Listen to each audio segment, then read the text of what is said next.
Assalamualaikum warahmatullahi wabarakatuh. Alhamdulillahirabbil alamin. Wassalatu wassalamu ala asrofil anbiya wal mursalin wa ala alihi washabihi ajmain, amma ba'du.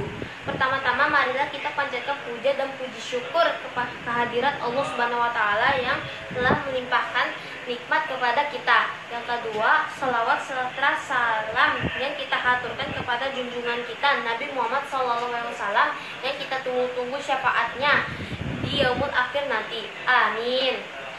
Dan ketiga, perkenankan saya untuk membaca kultum yang berjudul salah satu sahabat Rasulullah, yaitu Khalid bin Walid. Teman-teman pasti sudah mengenal tentang seorang sahabat Rasulullah yang gagah perkasa, ya, dialah Khalid bin Walid. Apa teman-teman tahu apa arti sahabat? Sahabat dalam pengertian bahasa adalah teman, sedangkan dalam ilmu hadis sahabat adalah mereka yang bertemu dengan Rasulullah dalam keadaan beriman dan meninggal dalam keadaan beriman. Kita mulai dari perjuangan Khalid bin Walid. Saat Rasulullah SAW masih hidup, Khalid menyerahkan semua yang luar biasa untuk berbakti pada agama yang ia yakini sepenuh hati. Seluruh hidupnya ia baktikan untuk kepentingan Islam. Ia ikut terjun di perang Mu'tah sebagai prajurit biasa. Sementara yang menjadi panglima Islam adalah Zaid, Ja'far, dan Abdullah ibnu Rawaha secara bergantian. Ketiga-tiganya gugur sebagai syahid. Setelah panglima ketiga gugur syahid, Khalid memegang bendera pasukan. Pada saat pasukan Islam berada di bawah angin, pasukan Islam sudah banyak yang berjatuhan, sementara pasukan Romawi dengan bilangannya jauh lebih besar terus maju laksana banjir yang menyapu medan. Dalam situasi seperti ini, siasat seperang apapun tidak akan mampu membalikkan keadaan. Yang kalah menjadi menang dan yang menang menjadi kalah. Salah satunya harapan adalah menghentikan jatuhnya korban lebih lanjut dan menyelamatkan sisa pasukan. Ia gunakan siasat perangnya yang luar biasa hingga akhirnya pengepungan yang dilakukan pasukan Romawi terbuka dan pasukan Islam bisa lolos dengan selamat. Keberhasilan ini berkat kepahlawanan Khalid, berkat keberaniannya, kecerdikannya, dan ketepatan tindakannya, dan di pertempuran inilah Khalid mendapat gelar si pedang Allah yang selalu terhunus dari Rasulullah.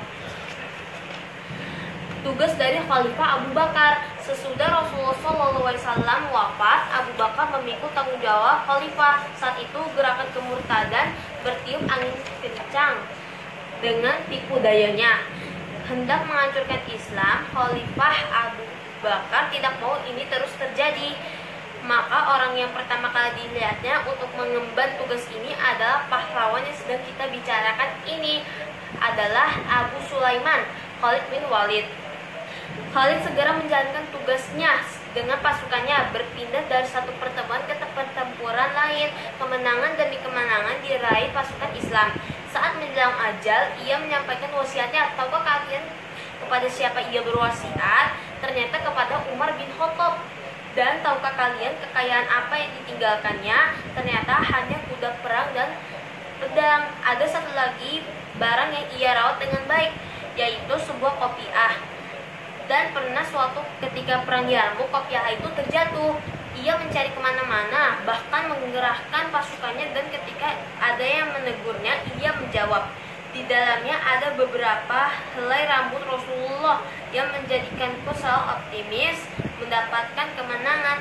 Khalid bin Walid meninggal di kota Homs di tahun 21 Hijriah pada masa Khalifah Umar bin Khattab. Dari kisah tersebut kita kembali mengangkat perjuangan dan sepak terjang Khalid bin Walid kepada generasi Islam dan tentang bagaimana berbagai perang terjadi dan bagaimana kecerdasan Khalid bin Walid dalam memerangi perang. Semua ini tentu saja memperlihatkan kepada kita tentang betapa berkuasanya Allah Subhanahu wa taala, dan dialah yang menjadi penentu segala kemenangan, dan hanya padanya kita semua berserah. Demikianlah kultum yang dapat saya sampaikan pada kesempatan ini. Lebih dan kurang mohon maaf, dimaafkan. yang benar datangnya dari Allah Subhanahu wa taala, dan yang salah keliru datangnya dari saya pribadi. Semoga kisah ini dapat bermanfaat bagi kita semua. Amin amin ya rabbal alamin. Wassalamualaikum warahmatullahi wabarakatuh.